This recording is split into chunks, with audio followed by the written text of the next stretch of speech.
Kita berdoa. Terima kasih Allah Bapa di sorga yang telah memberkati kami. Sepanjang satu minggu ini Engkau berkati, Engkau lindungi, Engkau jagai kami.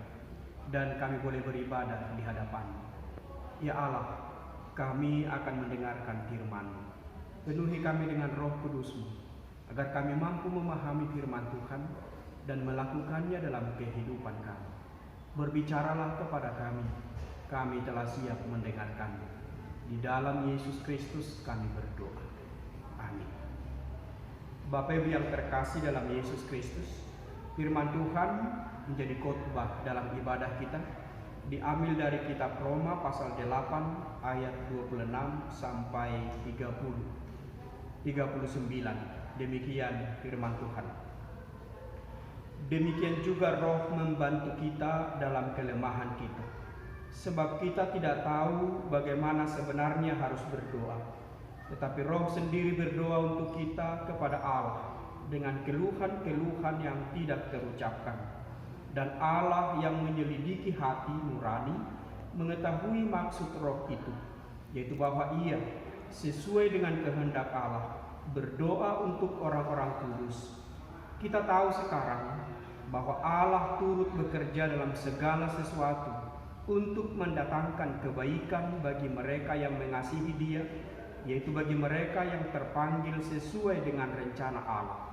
Sebab semua orang yang dipilihnya dari semula, mereka juga ditentukannya dari semula untuk menjadi serupa dengan gambaran anaknya, supaya Ia, anaknya itu, menjadi yang sulung di antara banyak saudara.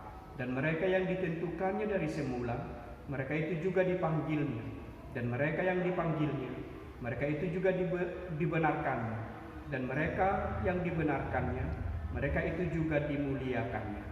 Sebab itu, apakah yang akan kita katakan tentang semuanya itu? Jika Allah di pihak kita, siapakah yang akan melawan kita?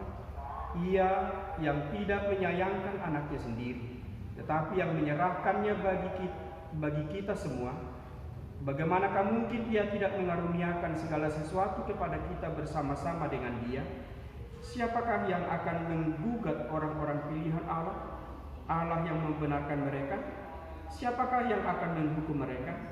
Kristus Yesus yang telah mati, bahkan lebih lagi yang telah bangkit, yang juga duduk di sebelah kanan Allah, yang malah menjadi pembela bagi kita. Siapakah yang akan memisahkan kita dari kasih Kristus? Penindasan atau kesesakan atau penganiayaan atau kelaparan atau ketelanjangan atau bahaya atau pedang? Seperti ada tertulis, oleh karena Engkau kami ada dalam bahaya maut sepanjang hari. Kami telah dianggap sebagai domba-domba sembelihan. Tetapi dalam semuanya itu, kita lebih daripada orang-orang yang menang oleh Dia yang telah mengasihi kita. Sebab aku yakin bahwa baik maut maupun hidup, baik malaikat-malaikat maupun pemerintah-pemerintah, baik yang ada sekarang maupun yang akan datang, atau kuasa-kuasa, baik yang di atas maupun yang di bawah, ataupun sesuatu makhluk lain, tidak akan dapat memisahkan kita dari kasih Allah yang ada dalam Kristus Yesus Tuhan kita. Demikian pembacaan firman Tuhan. Berbahagialah orang yang mendengarkan firman Tuhan dan melakukannya. Ibu saudara yang terkasih dalam Yesus Kristus, firman Tuhan menyapa kita dengan sungguh indah dalam ibadah kita minggu ini. Allah menjanjikan sebuah penyertaan. Walaupun Allah tidak pernah menjanjikan bahwa langit akan selalu biru bagi kita, walaupun Allah tidak pernah menjanjikan bahwa kehidupan kita tidak akan pernah mengalami tantangan atau pergumulan, tetapi satu hal yang pasti, Allah menjanjikan penyertaan kekal bagi kehidupan kita. Di dalam jaminan penyertaan itu, kita mau berjalan, kita mau menghadapi segala tantangan, kita mau menghadapi segala sesuatu yang sangat sulit sekalipun dalam kehidupan kita. Bapak Ibu yang terkasih dalam Yesus Kristus, sebagaimana nats pembimbing dalam ibadah kita yang diambil dari kitab Yesaya pasal 41 ayat 10, Tuhan berkata, Janganlah takut, sebab aku menyertai engkau. Janganlah bimbang, sebab aku ini Allahmu. Aku akan meneguhkan, bahkan akan menolong engkau. Aku akan memegang engkau dengan tangan kananku yang membawa kemenangan. Sebuah jaminan penyertaan yang sungguh indah dari Tuhan Allah disampaikan melalui Nabi Yesaya. Jangan takut, aku menyertai engkau. Demikian juga firman Tuhan menyapa kita melalui tulisan Rasul Paulus kepada jemaat di Roma. Ketika mereka menghadapi berbagai tantangan pergumulan dalam iman mereka, mempertahankan kesetiaan mereka di dalam mengikut Yesus, walaupun mereka disesah, dihalau, atau mengalami berbagai kesulitan dalam mempertahankan imannya. Tetapi Rasul Paulus berkata kepada mereka bahwa Tuhan akan menjanjikan penyertaan bagi mereka. Jika kita di pihak Allah, siapakah yang akan menjadi seteru kita? Siapakah yang akan menjadi lawan kita? Dalam ayat 31 dikatakan, sebab itu, apakah yang akan kita katakan tentang semuanya itu? Jika Allah di pihak kita, siapakah yang akan melawan kita?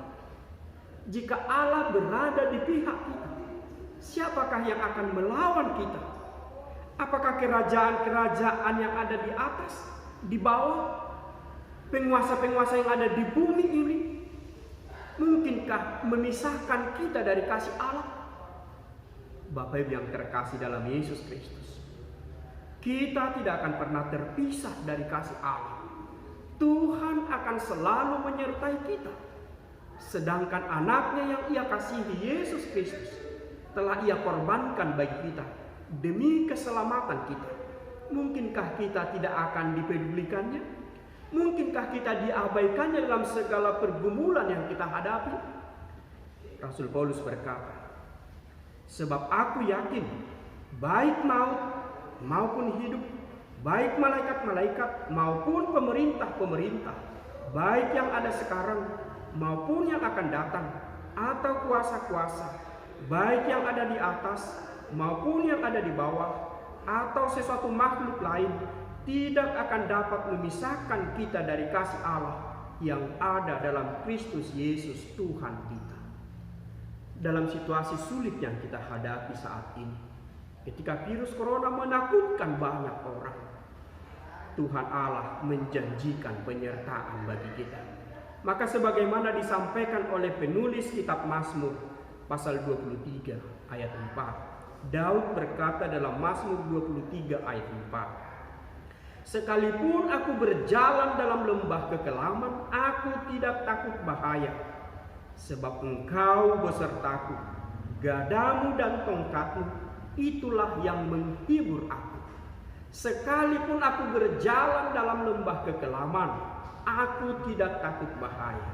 Jika kita kaitkan lembah kekelaman dalam situasi saat ini, yaitu ancaman dari virus corona ini, kita mau berkata, aku tidak takut bahaya, gada dan tongkatmu, itulah yang menghibur aku. Bapak Ibu yang terkasih dalam Yesus Kristus, Rasul Paulus juga berkata dalam firman yang telah kita baca dalam ayat 26, ketika bibir kita tidak mampu berkata, ketika bibir kita tidak mampu memohon kepada Allah, Roh Kudus yang telah ada dalam kita akan berbicara, akan memohon, akan meminta kepada Bapa apa yang terbaik bagi kehidupan kita, sehingga kita diluputkan dari berbagai kesulitan, tantangan yang kita hadapi. Coba kita baca dalam ayat 26.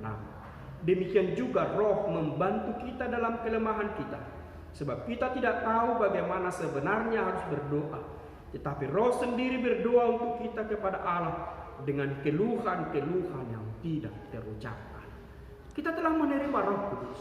Ketika bibir kita tidak mampu mengungkapkan apa kerinduan kita, permohonan kita, Roh itu berbicara untuk membebaskan kita dari segala pergumulan, kesulitan, tantangan yang kita hadapi.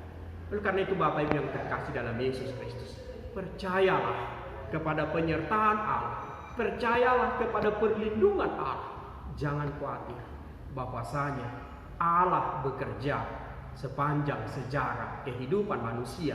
Sebagaimana tema minggu kita, Allah bekerja di sepanjang sejarah kehidupan manusia. Dan bahkan dengan tegas Rasul Paulus berkata dalam ayat 28, kita tahu sekarang bahwa Allah turut bekerja dalam segala sesuatu untuk mendatangkan kebaikan bagi mereka yang mengasihi Dia, yaitu bagi mereka yang terpanggil sesuai dengan rencana Allah. Allah bekerja dalam kehidupanmu untuk mendatangkan kebaikan bagi kehidupanmu. Percayalah, Allah melindungimu. Amin. Mari kita berdoa. Terima kasih Allah Bapa di sorga. Kami percayakan hidup kami ke dalam tangan pengasihan. Engkau melindungi kami, Engkau menyelamatkan kami. Biarlah kami selalu merasakan damai sejahtera di dalam penyertaan dan perlindungan Tuhan. Kami tidak takut bahaya, karena kami tahu Allah bekerja untuk mendatangkan kebaikan bagi kehidupan kami. Terpujilah Engkau ya Allah, Bapa yang Maha Baik, yang selalu menganugerahi kami dengan penyertaan, perlindungan yang kekal. Amin.